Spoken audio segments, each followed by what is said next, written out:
Yeah, hello people. How are we today? So I wanted to continue the conversation about investing, and I wanted to give a few examples of what it means to have a long-term view of your investment goals. So, for example, I always say that it's important for you to have an end goal in mind, that big picture that you're trying to paint, right, in your future. Now, you need to have that in your mind, and that will help you determine what to do to make that future reality. Now, oftentimes, most times, we are often sucked into the assumptions that, some things are out of reach. Yes, given the current information that you have, maybe that is true. Because most of the time, it's funny that when man wanted to go to the moon, at the time the idea was conceived, the technology to take us to the moon did not exist. Yes, so but somehow because that end goal was very defined, it was very clearly defined, it made it easy for the innovations and the required steps that was needed to make that happen to be taken. And that's the same way with your investing goals, right? Your investing goals has to be very clearly defined. So, for example, you want to give your children, let me give something a bit far out for the more younger people. Let's say you want to give your children a second passport. Now, there are many ways to look at it. You can say, oh, okay, I want to save up maybe $200,000 to buy one of the um,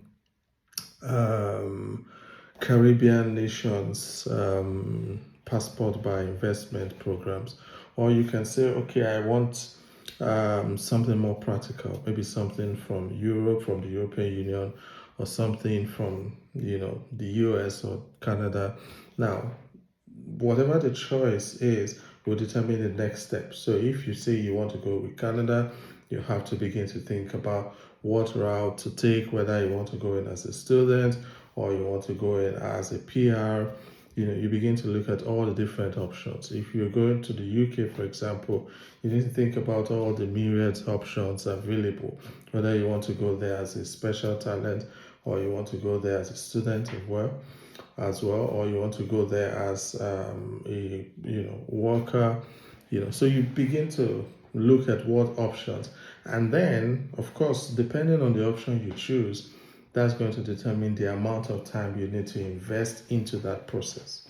Yes, so it means that the choice of the end result will determine the steps, the length of time you're going to need to work at it, and the necessary steps you're going to need to take.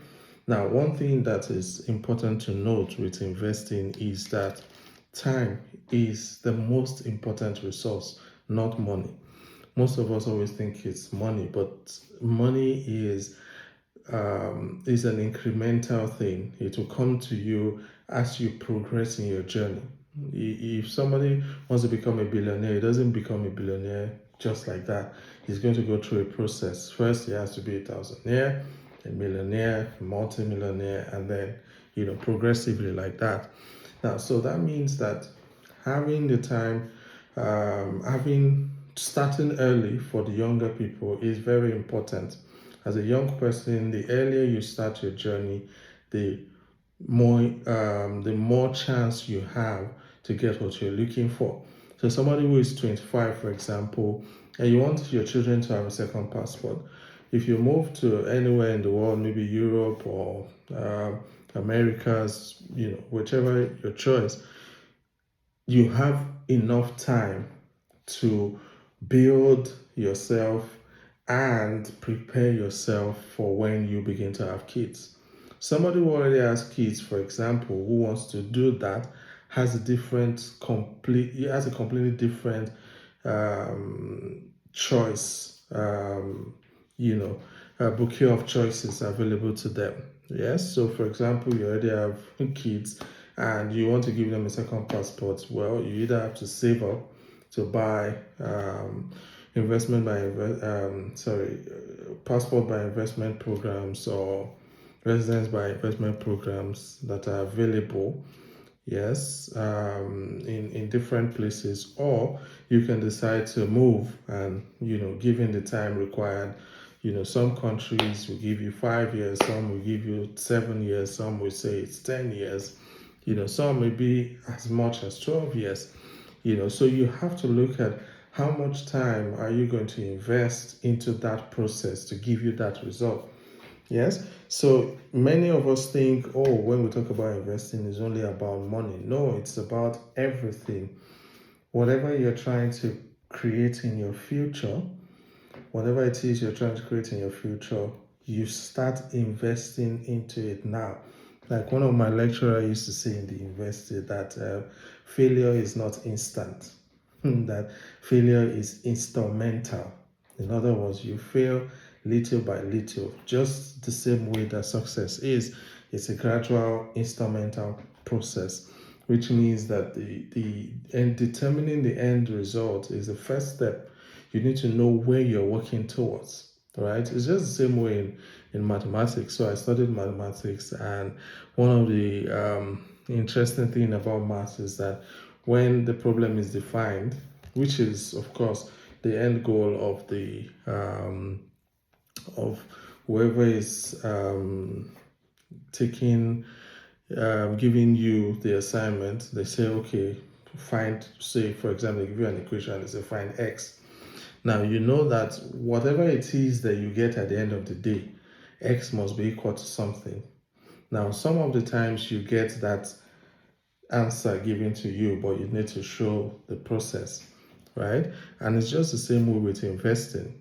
Yes, you need to define the end goal. The only difference with investing is that you decide what the end goal will be. So if somebody says, I want to be a millionaire, you need to first ask yourself, millionaire in what currency?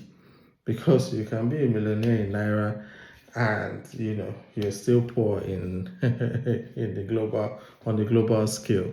Yes, so you need to first define what it is you're trying to achieve. So if you say, oh, by 50 I want to have 50 million naira in savings, for example, then you need to ask yourself, how many years do you have between now and 50 years time, and when you're 50? So for somebody who is 35 already, that's 15 years. 15 years to build a 50 million war chest means that you need to divide your 50 million by 15 years, which will give you the amount that you need to produce every year to be able to have that amount in savings. Now, having that at the back of your mind makes it a lot easier for you to determine what steps and actions you're going to take to build that end result. Right? Now, it does not mean that you have to have it all figured out, because most of the time that's where many people get stuck. They're trying to figure out everything at once. No, you just need to figure out the end result, and then from there you're going to see the little baby steps that you need to take. And I can assure you, once you have that clearly defined, everything else will begin to fall into place. And for those who have doubts in their mind about this, you can ask many people who have found themselves in a place of, high privilege, and they'll tell you that it started with a dream. I remember reading about Cristiano Ronaldo when he was 8 years old, and he was saying that one day he will be the best footballer in the world. And he went on to prove that on 5 different occasions. So he won the award for the best player in the world 5 times in his career. Now, that is something remarkable for somebody who was on the streets of, Portugal, who was more or less, what do they call it, hawking stuff on the streets.